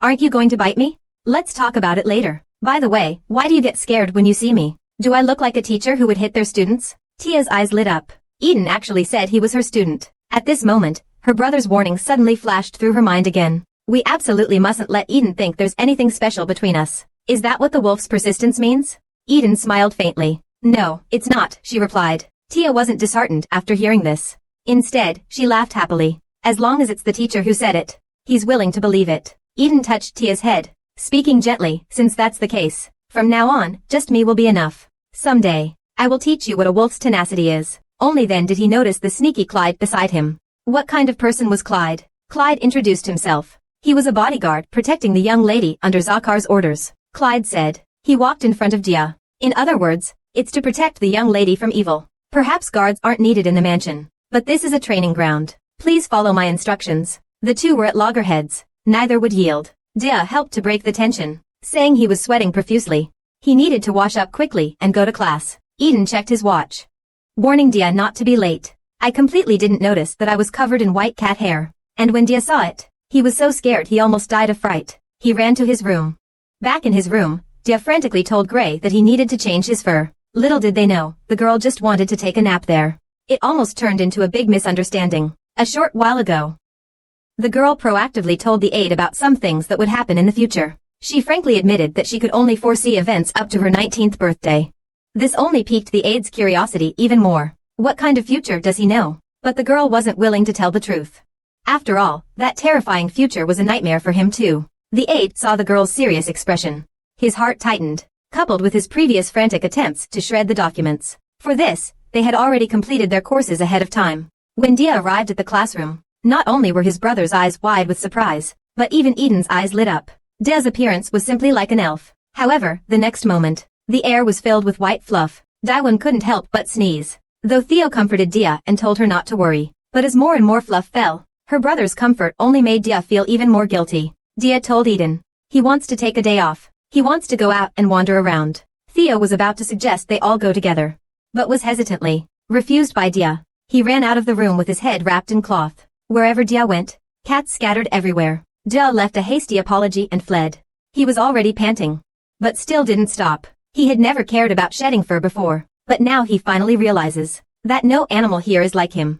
Standing on the hillside overlooking the Grivelf manor, Tia couldn't help but cry. Grivelf was indeed as peaceful as he initially thought, and there was plenty of food. He could feel that everyone cherished him as a temporary family member, but all of this was obtained through his lies. Thinking about lying to everyone who had been so kind to him, Tia felt a pang of guilt. The girl sat on the hillside, burying her face and weeping loudly. I snatched his 4th strawberry cake. Since you've eaten so many strawberry cakes for the happiness of the Valois family, you should brush your teeth more for the Valois family's health. Seeing him like that, the girl immediately wanted to take back the strawberry cake. I understand.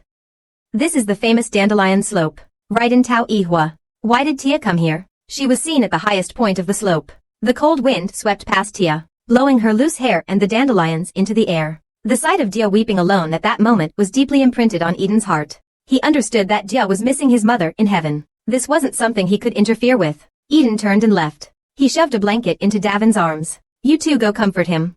Although it was a little strange, neither of them thought much of it. Halfway there, Eden turned back to look at Dia. He was being wrapped in a blanket by Devin and Theo. As Dia's teacher, he knew best. Only the company of his family could ease the loneliness in Dia's heart. But he couldn't do it. The arrival of shedding season. For the first time, little Dia truly realized the difference between himself and the wolf pack. He came to the dandelion hillside alone, sad and dejected. Tia braved the cold wind, hoping it would blow away all the fluff from her. She looked towards heaven, and Tia couldn't help but cry. Just then, Theo and Devon arrived just in time. Worried Tia would freeze, they wrapped the girl in blankets. Does Kitty miss her mother?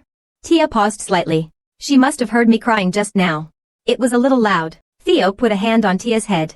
It's normal to feel comforted, because Tia's family must miss Tia too, and you're currently molting. Such soft fur, no one would easily forget. So the girl could only silently comfort him, until Zian calmed down. Only then could they finally communicate properly. Zian, are you okay? But why were you crying just now? I thought something had happened to you. Actually, I just wanted to take a nap. Why take a nap on the lawn? No particular reason. I just suddenly felt like doing it. Hearing the girl's casual response, Zian completely lost it. Even if that's how I sleep, it's too dangerous outside.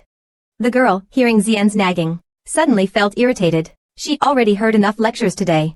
She's clearly a palace maid of the value of family. I can live as I please, can't I? Why do they all have to control her so much? Thinking about this, she couldn't help but lose her temper with Xian. I'm in my own home. I can do whatever I want. What's it to you? Until she saw Zian's hurt expression, the girl realized she had unconsciously revealed her wicked nature again. But just as he was about to explain properly, Zian was preparing to leave. Anyway, just go back to your room and sleep. Stop worrying me. The girl felt she couldn't just let him go so easily. She immediately grabbed him. I'm sorry, Zian. That's not what I meant. I really know I was wrong. Can you calm down? I didn't expect Zian to agree so easily. I can forgive you. But can you guarantee you won't do it again next time? The girl was overjoyed at these words. She immediately held out her pinky finger. Of course, I promise I won't worry Zian again. After the pinky swear, the two finally reconciled. To prevent Zian from feeling guilty, the girl proactively suggested that he stay and work at the Duke's mansion, to repay him for saving her life. Unexpectedly, just as the two were happily seeking Officer Fu's consent, they were met with his merciless refusal. Shortly after the girl successfully reconciled with Xian, she asked him why he came to the garden. It turned out he had come specifically to see her, because he felt he owed her a great deal. The girl not only saved his life, but also kept him fed and clothed, so he felt he should find a way to repay her. But he couldn't find an opportunity to do so. When the girl heard this, she immediately invited him to work at their house. This way, he can both make money, and be with him every day. But he's a little worried whether the advisor will agree. Of course, he doesn't necessarily insist that Xian do it. Then, Xian suddenly looked conflicted. Can I trust the Valoya family? The girl understands. Zian is no ordinary slave, and he seems to have always resented the Valoya family. But he hopes Zian will believe him. He has always been proud of his family. Not only did he lead the knights to victory in the war, he also has countless followers among his vassals. Most importantly, he has his father, the greatest ruler under heaven, leading everything. So Zian has absolutely nothing to worry about, and no matter what choice he makes, they will always remain friends. Zian suddenly asked the girl if he could earn 5,000 gold coins working here. The girl smiled and told him, of course. Actually, from this moment on, Zian had the idea of redeeming her. He wanted to be with the girl forever. Of course, things weren't as smooth as he'd imagined. This matter was strongly opposed by the aide. Seeing the aide's unyielding attitude, the girl decided to use her ultimate weapon. He forcefully widened his eyes and coquettishly said to the aide, but since we've brought Zian home, we should be responsible for him. So please, darling, I beg you, please agree. The aide, exasperated by her persistence, could only say he would report this to her father first. Hearing this, the girl thought it was a sure thing. Xian and I celebrated happily. But then Officer 2 poured cold water on our celebration. I never said this was permitted. And first, let's send him away. I think we need to have a serious talk. Ultimately, the girl reluctantly let Xian return to his room to wait for her. Zian had just left. When his aide spoke with a gloomy face, kid sister, are you joking? Is this a prophecy too? Seeing his expression, the girl hurriedly explained, Zian is a friend not mentioned in my prophecy. This is just a destined encounter. The aide heard this, speechless. Forget about any destined encounter. We need to seriously discuss the matter of the regular meetings. First of all, the heads of families won't easily believe the prophet's words. We need to think of another way. A defeated nation suddenly losing contact already implies rebellion. In this situation, I really don't know how I can protect his aid funds. But you said to withdraw the funds. The value of family will be wiped out. The girl nodded in agreement after hearing that. She nodded in agreement. That was indeed the truth. Actually, all they had to do was not to provoke the half-blood prince, Peter. Just as the girl was about to express her other thoughts, Lisa suddenly rushed over. Let's report then. Mr. Aide, there's an emergency. Upon receiving the news, the aide was forced to interrupt his conversation with the girl, because he now has to receive the Duke of Bell. Hearing the name Duke of Bell, the girl felt a sudden pang in her heart. The Duke of Bell was originally from a branch of their Valois family. Later, through wicked means, he rose to become one of the 4 great families. The Duke of Bell has always been extremely jealous of their family's powerful abilities. He obsessively imitated everything about their family, but he lacked the ability to replace them. A knock came suddenly at the door. Thinking it was her aide returning, the girl immediately ran to open it. Unexpectedly, a small girl with blue hair, clutching a rabbit doll, darted out from the doorway. Seeing her, the little girl seemed very excited. Oh my God, Daddy, I finally found her. Lady in waiting. This is the first time I've met you in person. You're exactly as I heard, black hair and purple eyes. It's amazing.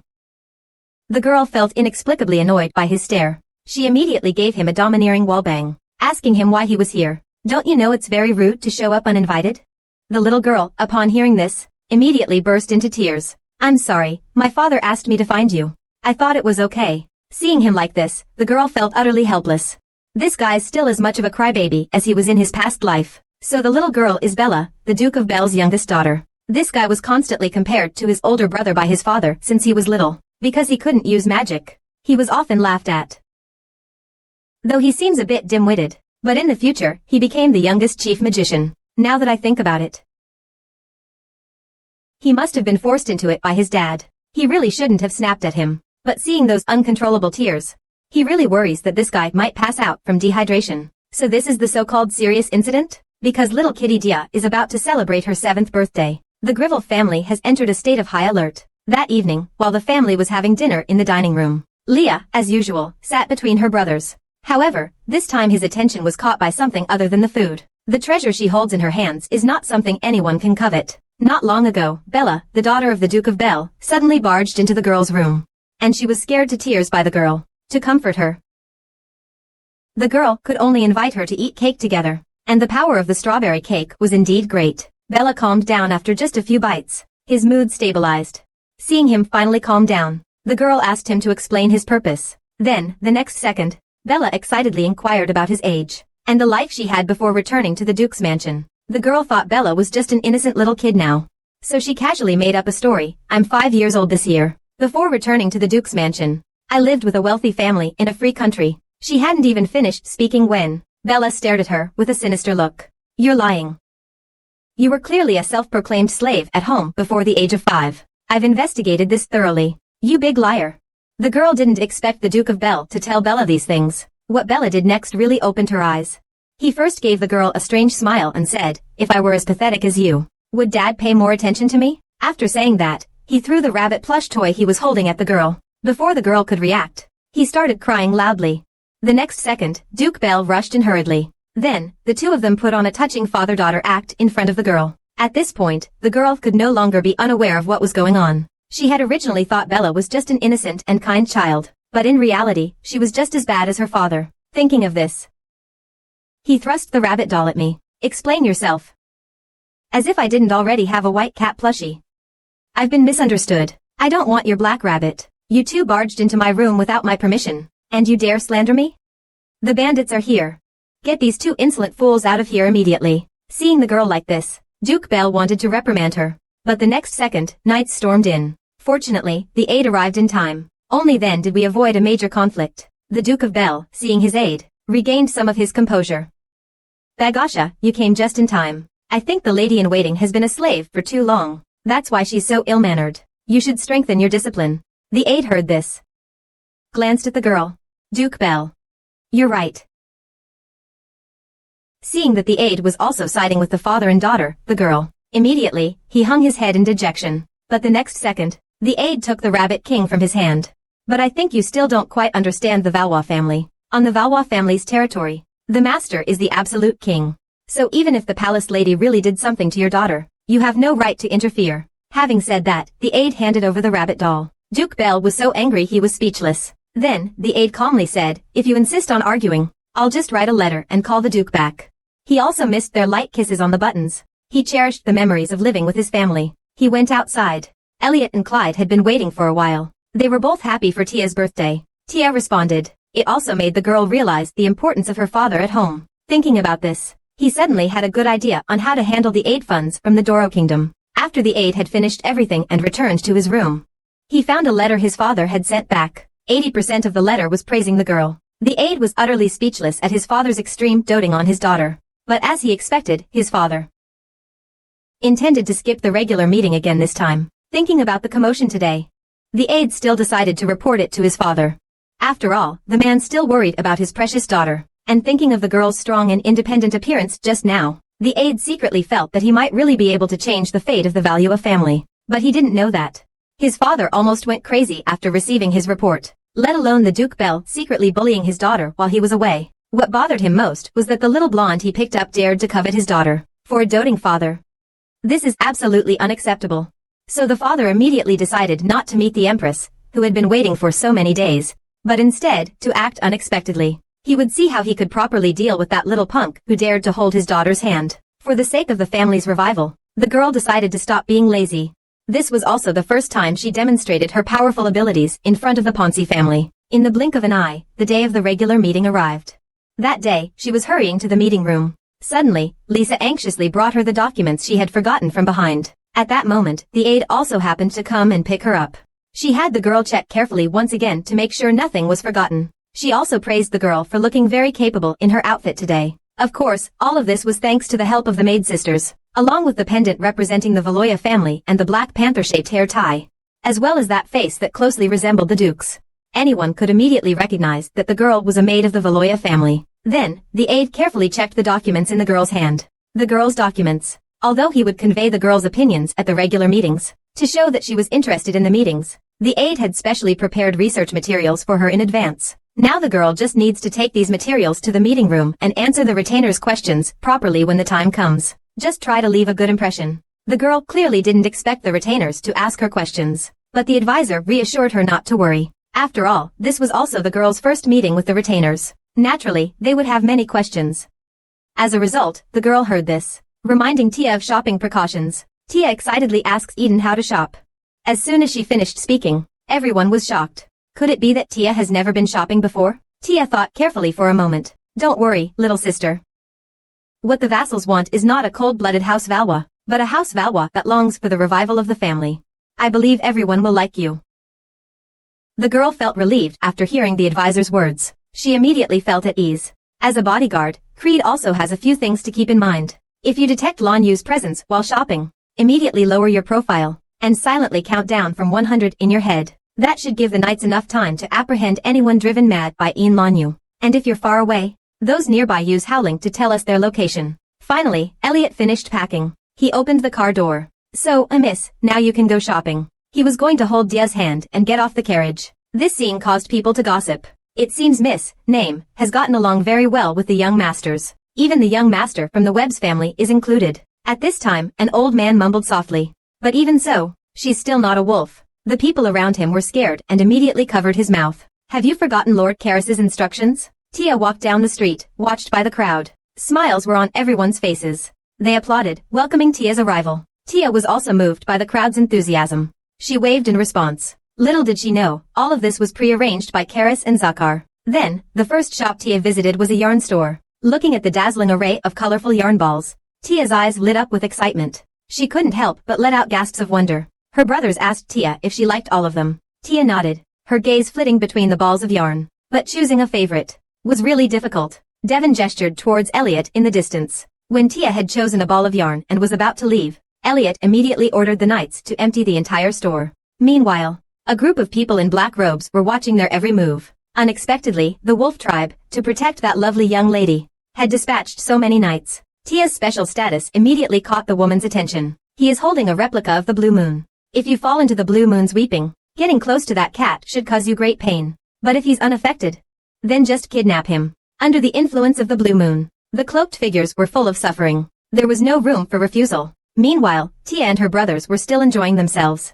Enjoying shopping. Unaware that in the crowd behind them, several men in black were steadily approaching. It was Creed who first sensed something amiss. Detecting a faint surge of dark energy approaching them, Elliot signaled his knights to take action. However, by then the black-clothed figures were close enough to affect Tia, but to everyone's surprise, Tia didn't feel pain at all. She felt joy. Elliot and Clyde were stunned. They'd never heard of anyone becoming happy because of the frenzy. Just then, Elliot spotted the black-clothed figures in the crowd. The knights, cooperating with Cleodna's magic, subdued them one by one. Meanwhile, the culprit was mingling with the crowd. After seeing what just happened, he almost couldn't contain his joy. He almost laughed out loud. I've never heard of a cat having that kind of reaction. Of course, Grivelf couldn't possibly adopt an ordinary cat. Then the woman left, preparing to report this to her superiors. Meanwhile, Clyde was about to check the other person's identity. But after lifting the mask, he froze. These beastmen, controlled by Blue Moon, were all foxes without exception. Dia's countdown had also ended. He had just opened his eyes when he saw Creed trembling and pale. Just as he wondered what had happened, a fox-like beastman suddenly broke free from Creed's restraints. It dashed straight towards Dia. Only Devon sensed the danger. He tried to protect Dia, but it was too late. The beastman swiftly snatched Dia and leaped into the air. Seeing this, Elliot quickly ordered the knights to pursue. But after all, he was a fox beastman, using magic to take to the air and quickly distance himself from the knights. Tia panicked immediately. If this continued, she might never find her way back. Suddenly, she remembered Creed saying to use a howl to convey her location. But the man saw through Tia's plan. He laughed. Are you planning to meow? I know you're just a stray cat, driven from your territory for stealing food. Nevertheless, Tia still shouted loudly. After all, if nothing is done now, she would be taken away. In the next moment, the man was instantly shot down from the sky. Two figures slowly walked out of the smoke. Tia opened her eyes. She found herself lying in Kara's arms. Thanks to your scream, we were able to come and save you. Sure enough, at age 7, your scream is much louder. Zakal dragged the fox-like beastman over. But I don't know why. His hair has thinned quite a bit. He just had a little haircut. Would you be scared? Dia frantically shook his head in denial. Little did he know, his facial expression had already betrayed him. At this time, his brothers arrived belatedly. As soon as they arrived, the two of them checked Dia for injuries. Elliot apologized to Dia with guilt. I will thoroughly interrogate the foxes. I guarantee this won't happen again. It's also thanks to the young lady's brave shout. Recalling the fox beastman's words about being a wildcat. At this moment, Dia felt a strange pang in her heart. Because I'm a wolf? It's nothing. Seeing Dia seemed a little frightened, Karis. So I gave her the wolf fur scarf early. Dia saw the beautiful wolf fur, and was suddenly at a loss for words. Taris explained, because I saw how much Tia wanted it. I thought I'd give it to her as a birthday present. Then Tia understood why Zakar's hair was so short. Seeing that sparse hair, she unconsciously tugged at the thick wolf fur on her body. Tia suddenly felt choked up. What's wrong, kitty? Don't you like the gift? Taris's concern broke through Tia's last line of defense. Tears streamed uncontrollably from my eyes. I'm such a bad child. I don't deserve such a wonderful gift. Everyone rushed forward anxiously to comfort me, seemingly trying to stop Ja from continuing. But Dia, sobbing, continued to reveal the truth. Because my mother is a cat, and my father, brother, and I are all cats. My mother was pregnant with other kittens at the time. Because we were hungry for several days, I secretly stole some food from the granary. But in the end, my mother and I were both driven out. I'm so sorry. I deceived you by saying I was a wolf. I don't deserve such wonderful gifts. Tia closed her eyes in despair. She spoke, each word carefully chosen. Even if I'm driven away, I don't want to lie to you wolves anymore. I don't want to deceive you any longer to avenge my family. I don't want to deceive you anymore. Callus cried Tia's name in a nearly trembling voice. Just when Dia thought she was about to be scolded and driven away, what came first was Callus's warm embrace. You don't need to say anymore. We didn't adopt you because you're a little wolf. It was a spur-of-the-moment decision, because you found us that day, exhausted. The base's mother didn't do anything wrong. Parents will do anything to protect their children. It was just a situation beyond anyone's control. So you don't have to feel guilty at all. Comforting Dia's colleague. The knot in Kara's heart, tied for many years, gradually untied. I'm so glad you're safe. Happy birthday, Dia cried. A bright smile appeared on his face. The bad guys discovered Dia the cat's abilities. Just as Dia was about to be kidnapped, Talus and Zakar arrived just in time, and rescued him. To comfort the frightened Dia, Taris gave him his birthday present early. This kindness, however, caused Tia guilt and unease. He confessed to everyone that he was a cat.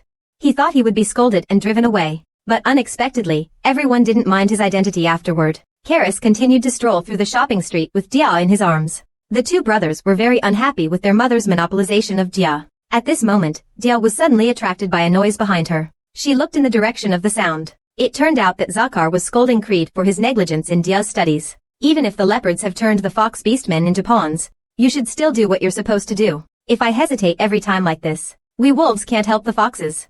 Chital's every word weighed heavily on Clyde. These foxkin, now driven mad and exploited, were only months ago his kin, captured while unwittingly covering his escape.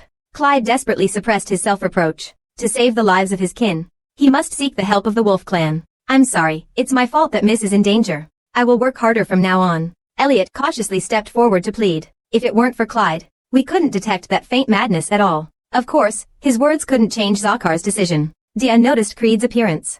Although he seemed slick and slippery, he actually cherished every sibling. Tia asked Karis, will Creed be punished? Karis's attitude is firm. You almost got hurt because of it. This can't just be let go. The next moment, a soft voice sounded in his arms. Tia blinked her eyes and pleaded, but today is my birthday.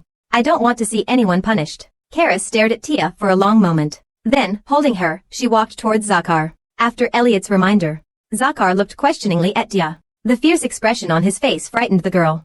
But Tia still mustered the courage to plead for Clyde. Don't you want to spare him from punishment? Because Clyde has already done very well. If someone important to me becomes an enemy, I would hesitate too. When Yen Zakar, without changing his expression, glanced at Clyde behind him. Forget the things I just said. Just pretend I didn't say them. Having said that, several people left Clyde behind and departed. Just as Clyde was astonished, Tia poked her head out. He softly thanked him.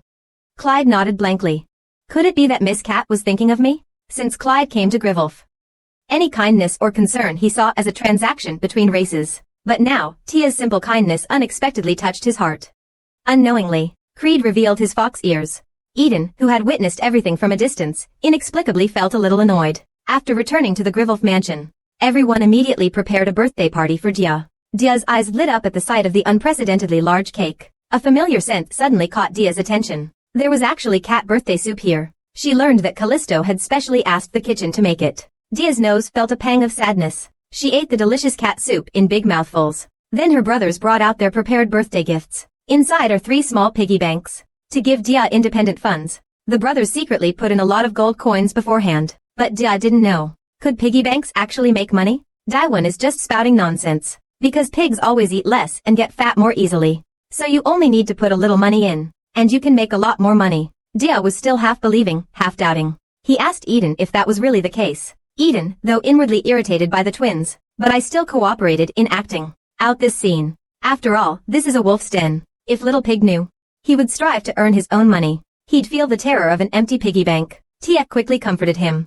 These are all good wolves. They won't force you to hand over the money. At that moment, Eden also took out the gift he had prepared. The hat inside was the same style as the one Tia had lost when she was kidnapped not long ago. Didn't you just lose one? Happy birthday to you. Tia happily put on her hat on the spot. Meanwhile, Grivelf's people glared at Eden unkindly.